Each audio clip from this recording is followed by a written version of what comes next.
Okay, I'm going to show you guys how to unlock both Akuma and Goken. Put the game on the easiest difficulty and set it to 2 rounds. Get at least 2 perfects and don't lose a match at all. At the end, you'll fight Akuma. Now, when you play as Akuma, you have to remember this.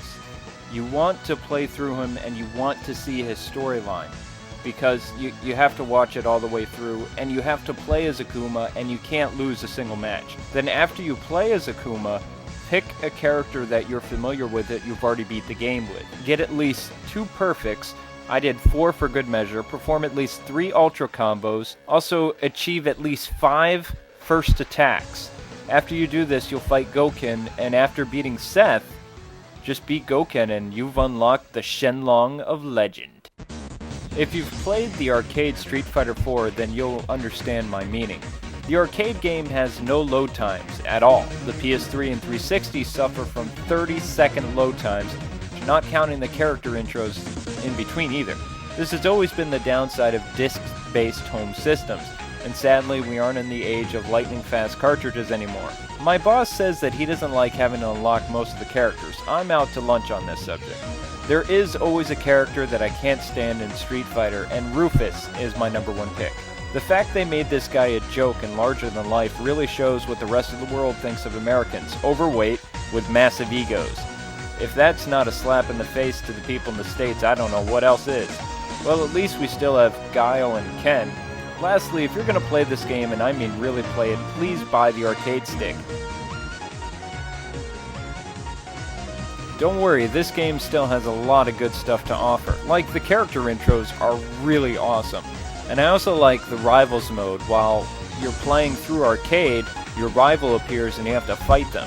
And I also think that Capcom did an amazing job of recapturing the magic that was Street Fighter 2. Not many companies do that, and Capcom did it very well. There's an old saying, don't fix it if it ain't broken.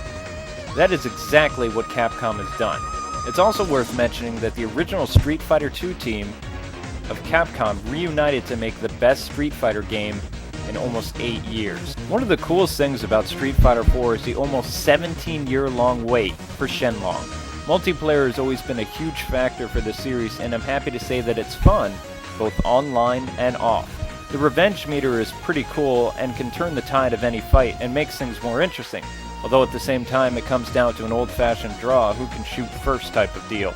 But you can't please everyone. Most people agree that the anime scenes were amazing, and I feel that it's opened up the door for a lot more Street Fighter goodness.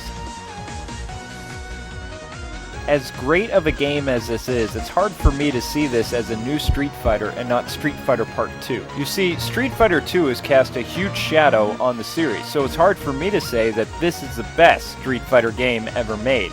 I would be lying if I did that.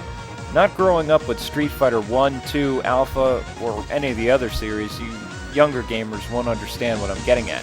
While the different meters like Super and Ultra are great and all, it seems very familiar, so it's hard for me to play this game and rate it above all the others before it. Still, I say that Capcom has made one heck of a game, and any Street Fighter fan will have a lot of fun with this game. It has 25 characters, high replay value, online play, downloadable content, 2 super meters, focus attacks used for both offense and defense. So Kwing Reviews gives Street Fighter 4 for the PS3 and 360 without the arcade stick a 7 out of 10. Now keep in mind that a 7 is not a bad score, but when you stack this series up to the rest of the Street Fighter series, it's still a pretty good game. Well folks, that does it for me. Thanks so much for watching. Be sure to tune in every Tuesday on the RenegadeReviewers.com for the Game Nights Radio Podcast. As always, gamers, God bless and happy gaming. Thank you so much for watching my reviews. Until the next time.